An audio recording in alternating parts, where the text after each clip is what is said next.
जय गुरुदेव।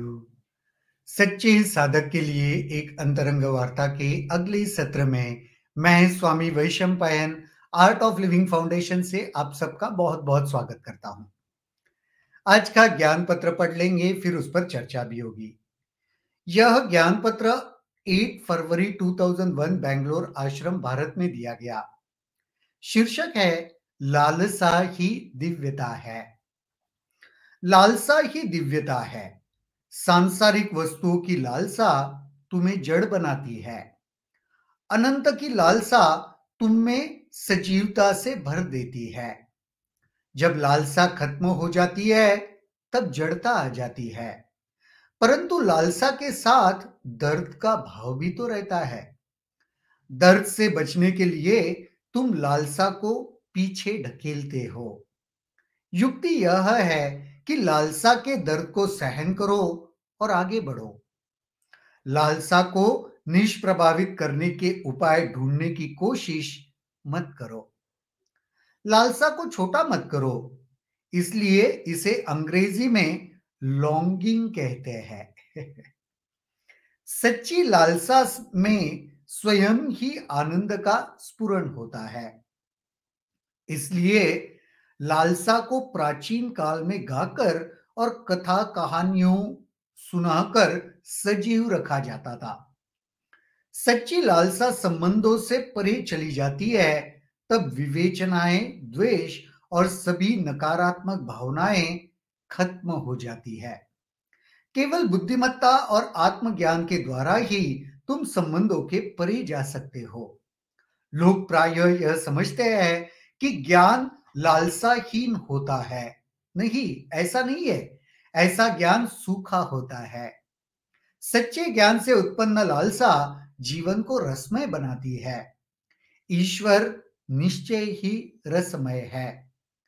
लालसा तुम्हें आशीर्वाद देने की शक्ति देती है। संपूर्ण सृष्टि को आशीर्वाद दो, क्योंकि तुम्हारे अंदर की लालसा ही ईश्वर है।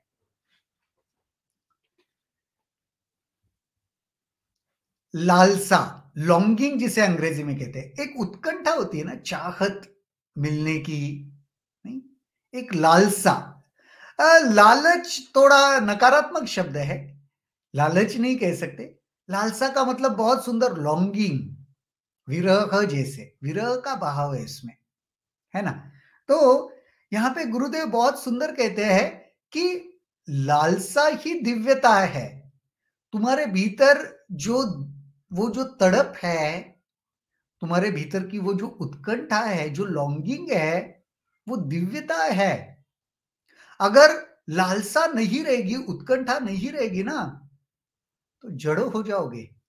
फिर तुम में और एक खंबे में कोई अंतर नहीं रहेगा। तो गुरुजी कहते हैं लालसा ही दिव्यता है। सांसारिक वस्तुओं की लालसा तुम्हें जड़ बनाती है। सांसारिक वस्तुओं की उत्कंठा, सांसारिक वस्तुओं के प्रति का विरह तुम्हें जड़ बना देता है। वो कोई काम का नहीं है। अनंत की लालसा तुम में सजीवता भर देती है। अनंत के प्रति, ईश्वर के प्रति लालसा तुम्हारे भीतर सजीवता लाती है, तुम्हारे भीतर जीवन ले आती है। वस्तुओं के प्रति की लालसा से क्या, तुम तो जड़ ही हो जाओगे, है ना। जब लालसा खत्म होती है तब जड़ता आती है। जड़ता कब आती है? जब वो लालसा खत्म हो जाती है तभी भी जड़ता आती है। परंतु लालसा के साथ दर्द का भाव भी रहता है। हाँ, वो उत्कंठा के साथ, वह विरह के साथ, लॉन्गिंग के साथ ना एक दर्द भी रहता है। और इससे हम सबको, दर्द किसको अच्छा लगता है? दुख किसको अच्छा लगता है? किसी को नहीं अच्छा लगता। वही कह रहे, दर्द से बचने के लिए तुम लालसा को पीछे धकेल देते हो। और दर्द दर्द नहीं चाहता ना कोई, कौन चाहेगा दर्द? तो फिर हम क्या करते हैं? उसको पीछे धकेलते, भाई लालसा नहीं आनी चाहिए, पीछे धकेलते। वो तुम उसको पूरी तरीके से पीछे धकेल दोगे ना, जड़ हो जाओगे। ये भी ऊपर कहा है गुरुजी ने। युक्ति यह है कि लालसा के दर्द को सहन करो और आगे बढ़ो। युक्ति क्या कहते हैं? ठीक है, लालसा के वजह से थोड़ा सा दर्द होने वाला है, सहन करो उसको और आगे बढ़ो। लालसा को निष्प्रभावित करने के उपाय ढूंढने की कोशिश मत करना। लालसा को छोटा मत करो, इसीलिए तो इसे अंग्रेजी में लॉन्गिंग कहते हैं। काफी बार हम चाहते हैं वो लालसा को छोटा कर दे, उसको दूर धकेले। गुरुजी कहते हैं नहीं, अनुभव करो, उस दर्द से जाओ, आगे बढ़ो और मैच्योर्ड होगे तुम। उसको छोटा करने की चेष्टा मत करो। लॉन्गिंग, लॉन्ग का मतलब समझ दो ना, जो लंबा है, बड़ा है।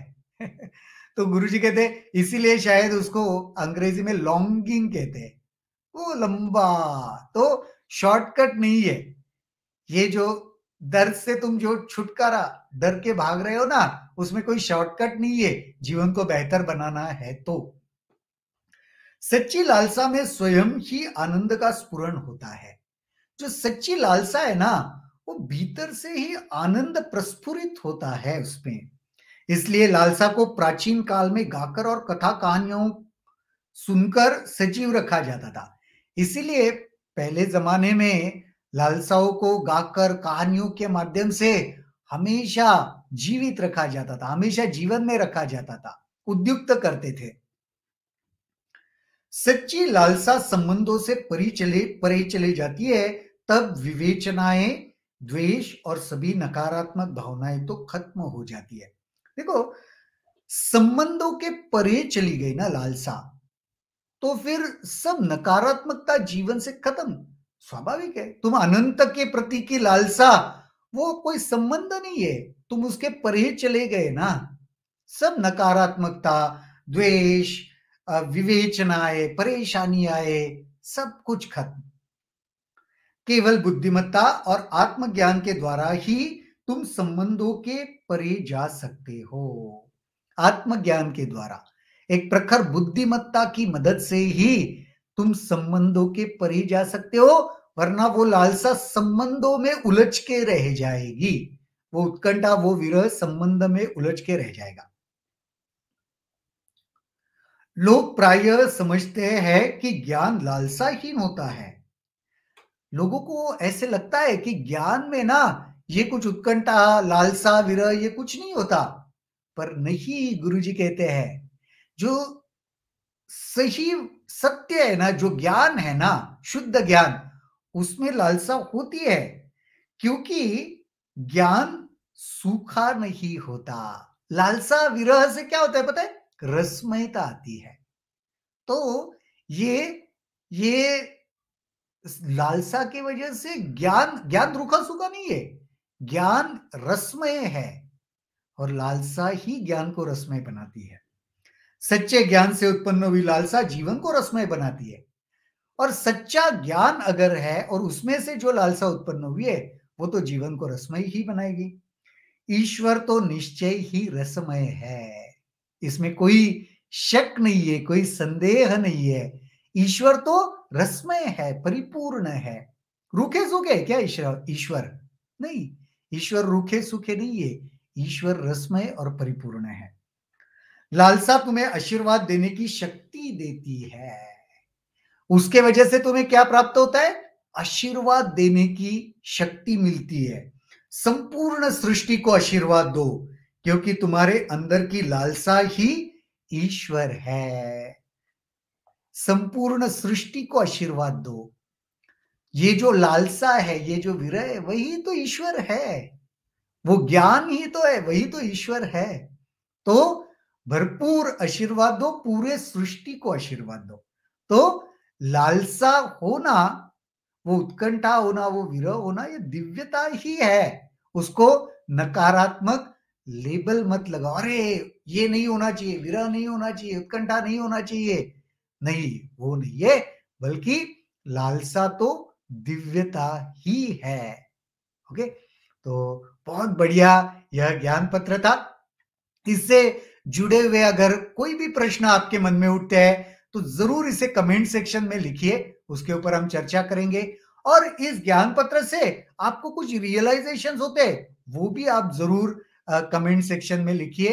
देखो, आप कुछ लिखोगे, औरों को भी उससे कुछ फायदा मिल सकता है, जीवन बदल सकता है किसी का एक शब्द से, एक वाक्य से जीवन बदल सकता है। तो जरूर कमेंट सेक्शन में आपके रियलाइजेशंस भी लिखिए, कुछ प्रश्न है तो वो भी लिखिए। आज तो हम यहीं पर रुकेंगे, कल दोबारा मुलाकात होगी इसी जगह इसी समय किसी नए विषय के साथ। तब तक के लिए शुभ रात्रि, जय गुरुदेव।